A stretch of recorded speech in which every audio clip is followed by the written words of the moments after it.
Bonsoir, merci d'avoir choisi RTI 1 à la une de ce 20h. C'est la rentrée pour les sénateurs. La Chambre haute du Parlement ivoirien a entamé ce mercredi sa première session ordinaire de l'année 2025.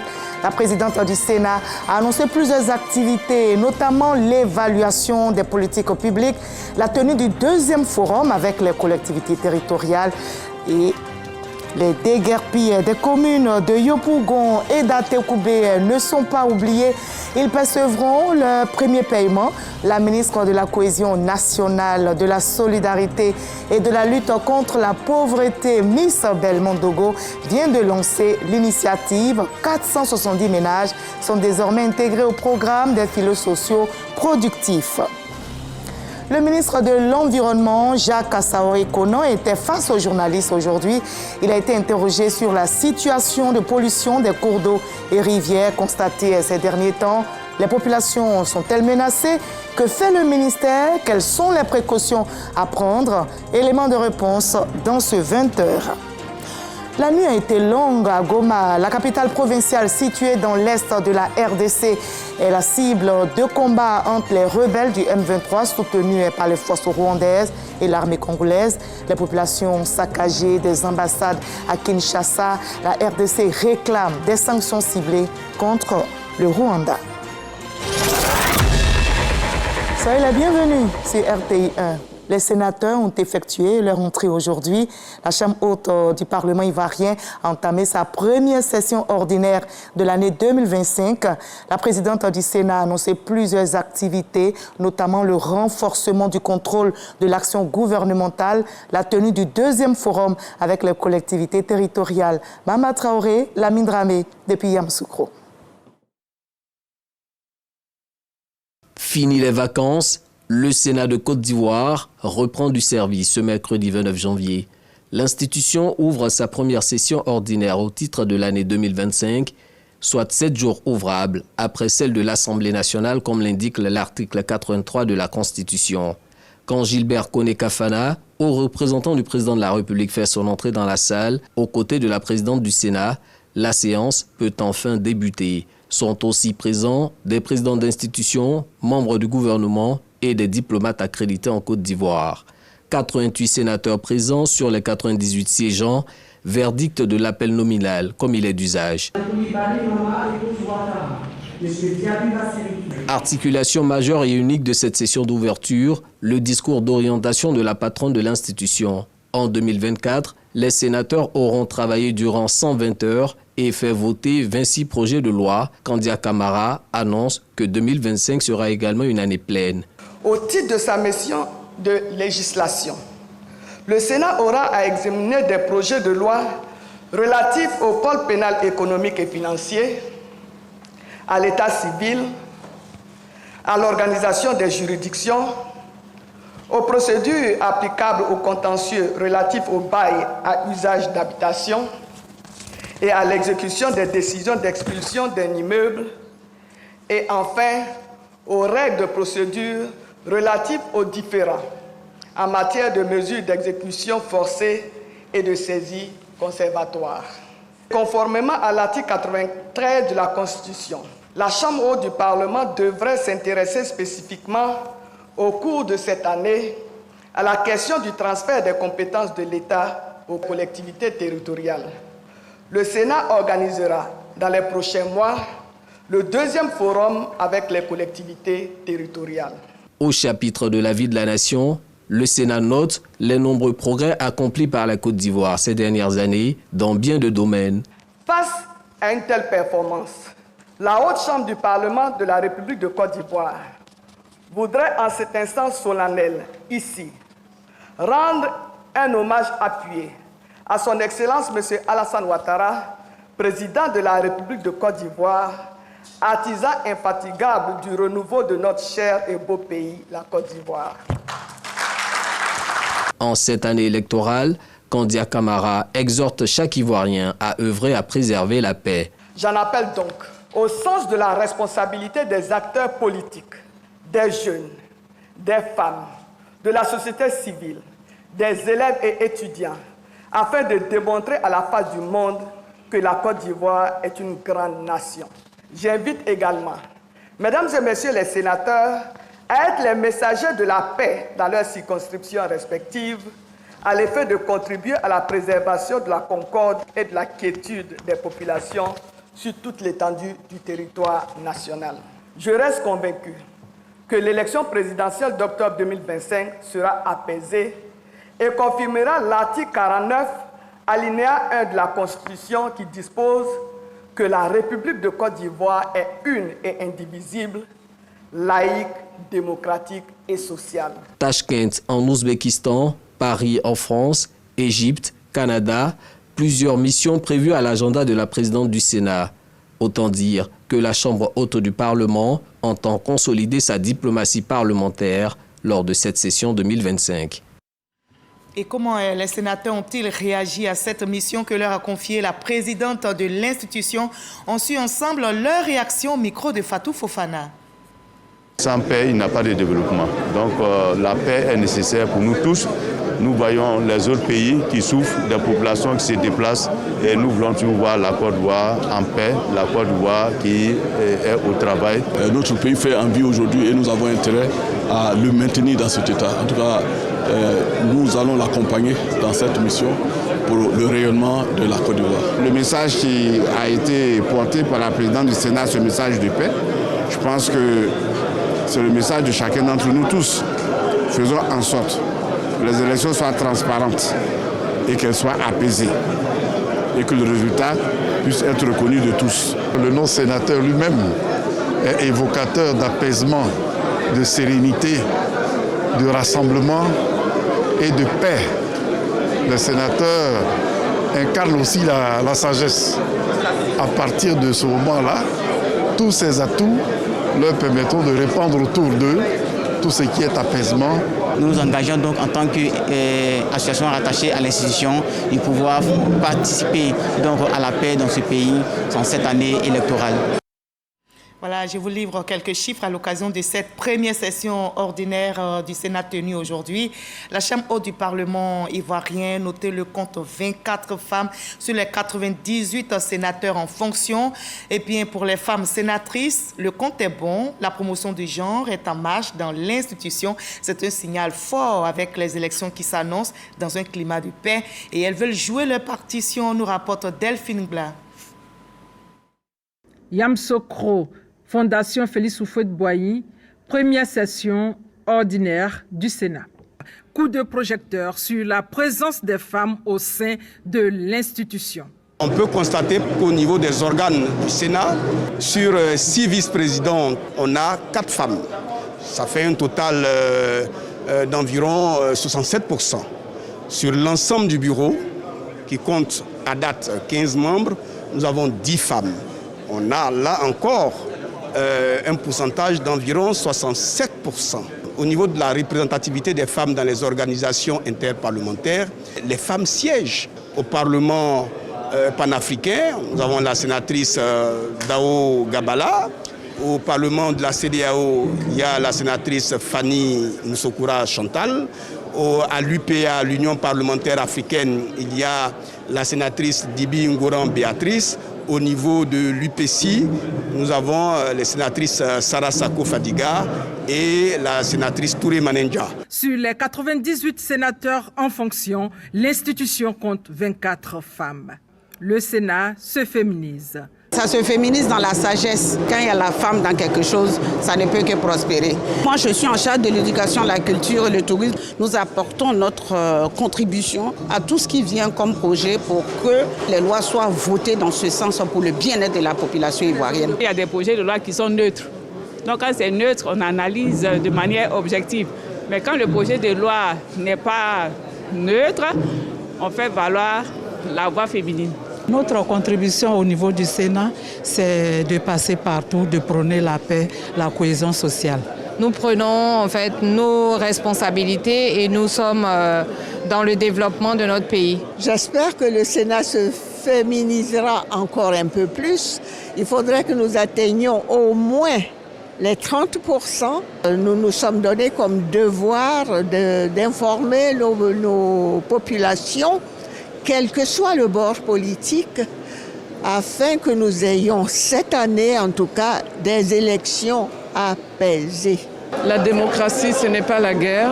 Nous devons tous prendre l'engagement d'aller à des élections apaisées, de ne pas susciter la haine et de ne pas susciter de discorde. Les élections qui doivent être apaisées et sans violence. Et c'est le défi que chaque Ivoirien doit relever. Voilà, et on relève aussi le défi concernant le terrain de la solidarité dans notre pays. Les déguerpis des communes de Yopougon et d'Atekoubé ne sont pas oubliés. Ils percevront leur premier paiement trimestriel. La ministre de la Cohésion nationale, de la solidarité et de la lutte contre la pauvreté, Miss Belmondogo, vient de lancer l'initiative. Et au total, 470 ménages sont désormais intégrés au programme des filets sociaux productifs. Michel Mambo. Un SMS, puis ce sourire qui en dit long sur le contenu du message. Michael Ponté vient, séance tenante, de recevoir son premier paiement trimestriel. Au nombre des populations déguerpies, il est désormais intégré au programme des filets sociaux productifs. Très heureux. Je pars à la maison avec la joie, informer ma femme. J'en ferai bon usage. 36 000 francs CFA chaque 3 mois sur 3 ans. Une aide du gouvernement pour sortir les populations vulnérables de la précarité. À cette cérémonie de lancement, 470 ménages déguerpis font leur entrée au programme des filets sociaux. Monsieur le Président, par ma voix, les familles déguerpies vous disent infiniment merci. Grâce à vous, nous retrouvons progressivement le sourire et la dignité.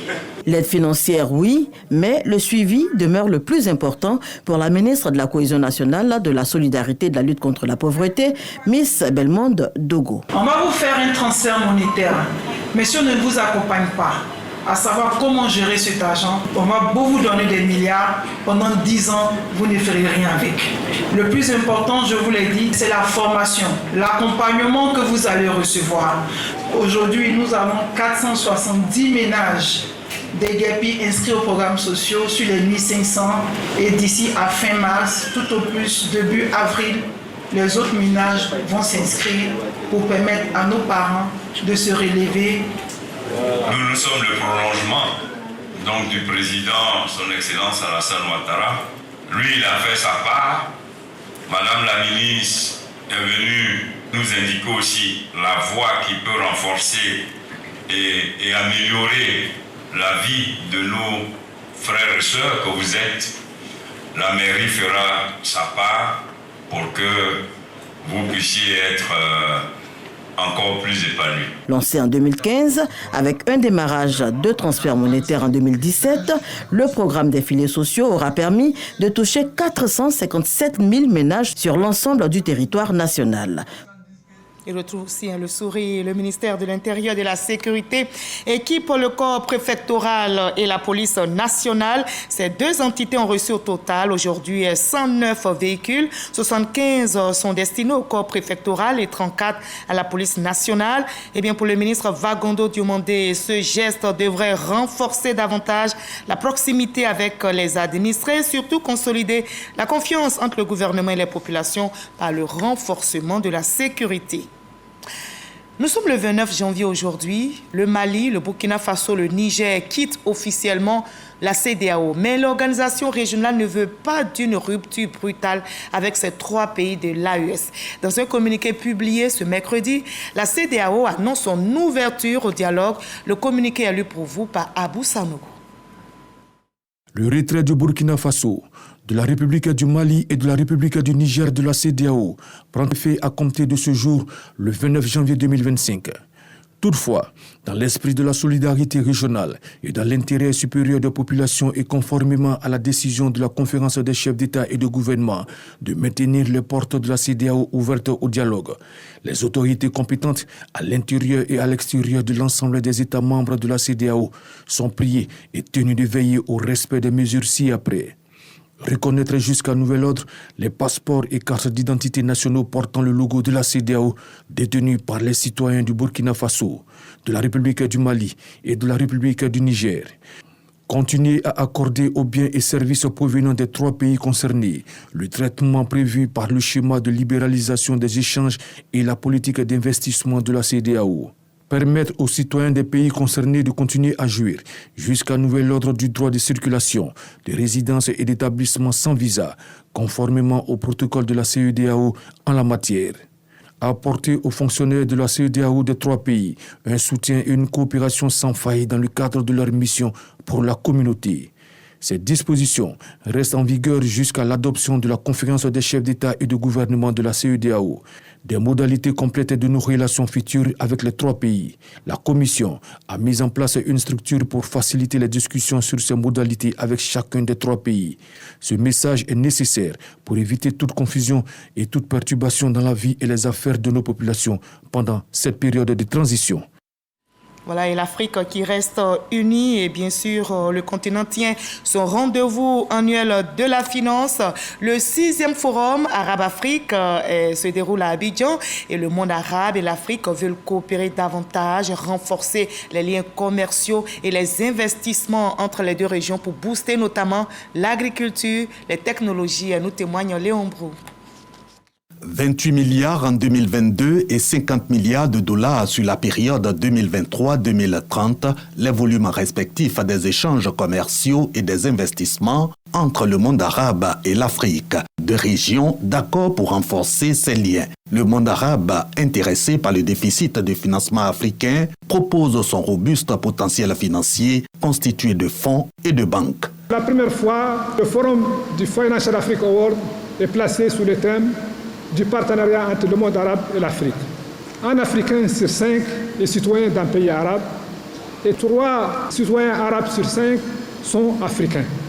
Nous sommes appelés à transformer ces relations en relations d'affaires. Avec une population de 2,4 milliards d'habitants et 60% des terres arables au monde, l'Afrique offre multiples opportunités. Domaines cibles, énergie, infrastructure, agriculture, technologie. Presque les mêmes secteurs pour la Côte d'Ivoire, selon la ministre Niale Kaba. Le gouvernement a fait de la transformation locale des matières premières et la diversification des exportations l'une de ses priorités. Les secteurs clés pour cette diversification sont, entre autres, l'agro-industrie, l'industrie légère, l'industrie pharmaceutique, l'industrie textile, les activités de services et j'en passe. Quel sera le volume additionnel des investissements arabes en Afrique? La fin du 6e Financial Africa Award, pour le savoir, les travaux en examinent les critères et font noter déjà la bonne gouvernance, la maturité du secteur privé, l'amélioration du climat africain des affaires. Et plus loin, en Tanzanie, se tient un sommet sur l'énergie.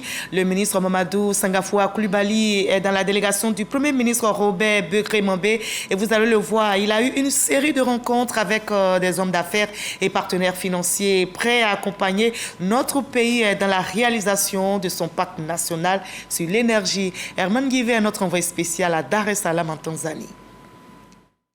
En marge de sa participation à cette première journée du sommet africain de l'énergie, Mission 300, le ministre des Mines, du Pétrole et de l'Énergie, Mamadou Sangafoua Coulibaly, a accordé plusieurs audiences. La première consacrée à Raja Misra, directeur général des investissements du secteur public et institutions financières et fonds mondiaux clients à la Banque asiatique d'investissement pour les infrastructures, région 1. De la Banque asiatique d'investissement. Nous avons discuté bien sûr de nos besoins en investissement au niveau des infrastructures. Ils ont montré leur volonté de nous accompagner et juste après la présentation du pacte national, les équipes techniques vont se retrouver pour sortir de manière concrète les projets sur lesquels ils pourront nous accompagner.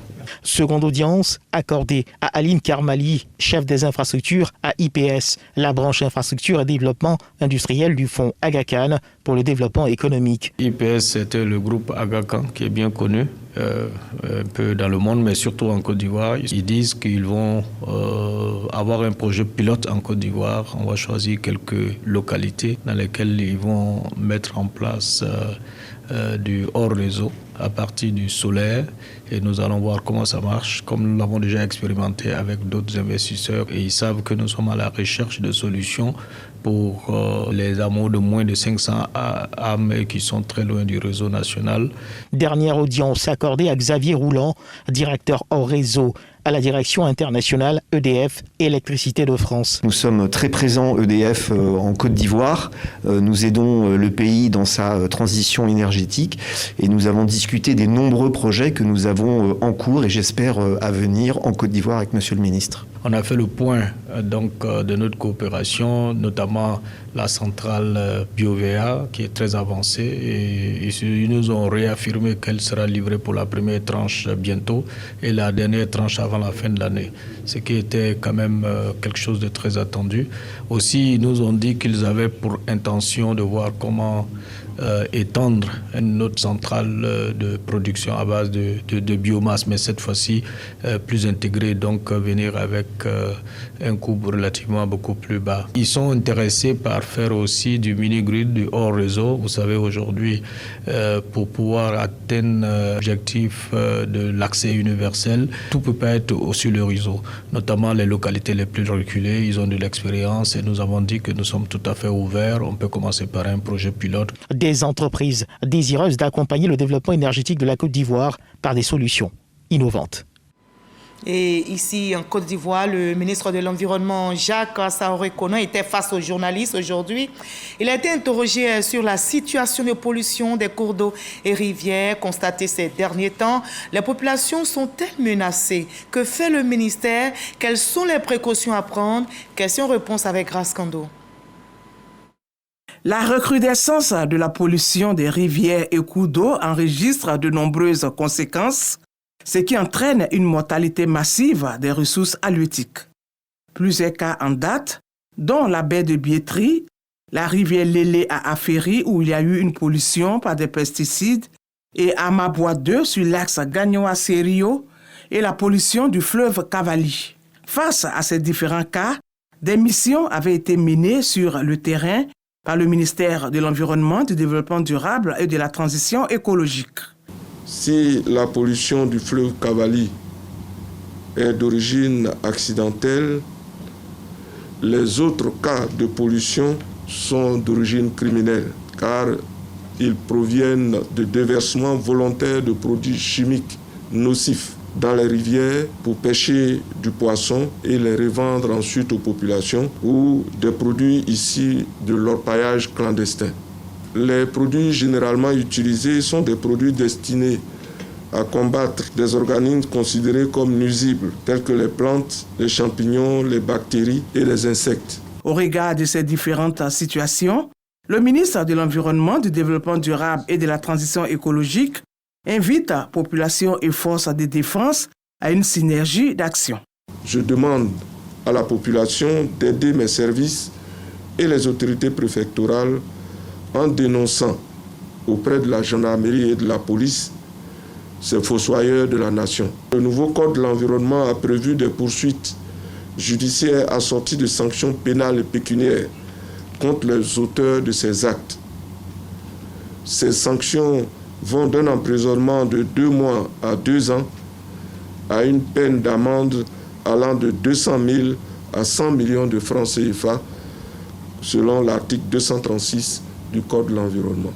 En vue de trouver des solutions durables à ces catastrophes, le ministre Jacques Assaoré-Konan annonce qu'une rencontre interministérielle est prévue dans les prochaines semaines. Et voilà, la Côte d'Ivoire travaille, franchit un nouveau cap dans la transformation locale de la noix de cajou. Une nouvelle usine ultra moderne est sortie de terre à Tinguié. Elle a été inaugurée et cette infrastructure de pointe devrait renforcer les capacités du pays en matière de valorisation de l'anacade. Jean-Luc Bangbo, Richard Vao. À Tinguié, à une vingtaine de kilomètres d'Abidjan, accueille désormais l'une des plus grandes usines de transformation de noix de cajou au monde.